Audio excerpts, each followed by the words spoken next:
आज आपण करणार आहे संक्रांत स्पेशल एकदम कुरकुरीत चविष्ट तिळाची पापडी। तिळाची चक्की बनवण्यासाठी गुळाचा परफेक्ट पाक आणि तीळ भाजणे हे खूप महत्त्वाचे आहे। तुम्ही हे टिप्स नीट फॉलो केले तर तुमची गुळाची पापडी एकदम परफेक्ट होईल। ना चिवट ना खूप कडक, फक्त कुरकुरीत आणि लज्जतदार होईल। चला मग सुरू करू। राम राम मंडळी, स्वागत आहे तुमचं माझ्या चॅनलमध्ये। तिळाची पापडी बनवण्यासाठी सगळ्यात पहिले आपल्याला तीळ भुजणे आहे।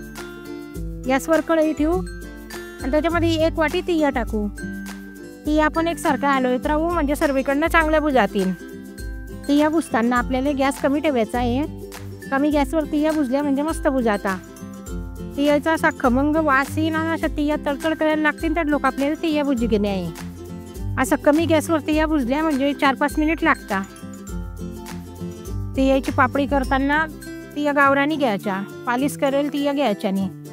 गावरानी तीळाची चव मस्त लागते, पापडी मस्त चविष्ट होते। आणि जर तुम्ही माझ्या चॅनलवर पहिल्यांदा आले असाल तर चॅनलला सबस्क्राईब करायला विसरू नका। व्हिडिओला लाईक करा आणि जास्तीत जास्त शेअर करा।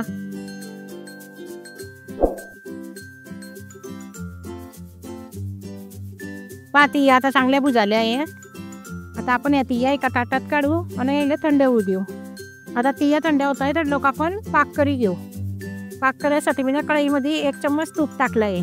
तूप टाकलं म्हणजे चव बी चांगली येते आणि पापडीला अशी चकाकी येते। आता आपण 1 वाटी गूळ टाकी घेऊ। 1 वाटी तीळासाठी 1 वाटी गूळ घेतला आहे। गूळ एकसारखा चालवत राहायचा नाही तर कढईला चिपकीन आणि कडवट वास यायला लागेल। आता कसं मस्त थंडी पडते, या थंडीच्या दिवसामध्ये तीळ आणि गूळ खाणं चांगला राहतो। संक्रांत जवळ आलीच आहे म्हणून तुम्ही हे तिळाची पापडी नक्की करा आणि तुमची तिळाची पापडी कशी झाली हे कमेंटमध्ये सांगायला विसरू नका। आता गूळ वितळला आहे, असा पुरा गूळ वितळला आणि थोडंसं बुडबुडी यायला लागले की आपण असं पाण्यात टाकी संपायचा पाक झाला आहे का।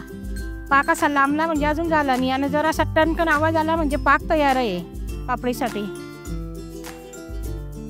जर तुम्ही माझ्या चॅनलवर नवीन असाल तर प्लीज चॅनलला सबस्क्राईब करा, बेल आयकॉन दाबा म्हणजे तुम्हाला नवीन रेसिपी आली की लगेच समजेल।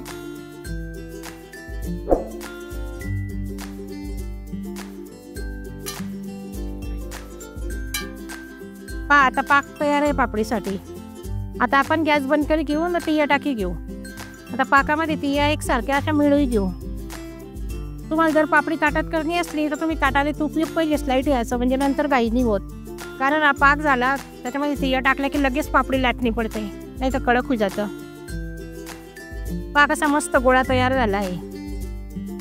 आता मी हा इको बेक पेपर घेतला आहे। या इको बेक पेपरवर तूप लावायची गरज नसते। आता आपण याच्यावर हे तीळाचं मिश्रण टाकी घेऊ। लाटण्याला तुपाचा हातलाही घेतलाय, लाटण्यानं आपण पापडी लाटी घेऊ। तसं तुम्ही वाटीनं प्लेटनं बी करू शकता, पण लाटण्यानं चांगली लाटात एकसारखी असं पटापट लाटी घ्यायची म्हणजे कडक नाही होत। तुम्हाला जशी पाहिजे तशी थोडी जाड बारीक तुम्ही लाटू शकता। अशी पटापट पापडी लाटी घ्यायची। आता ही पापडी कोणाला जाड आवडते कोणाला पातळ आवडते तसे तुम्ही करू शकता।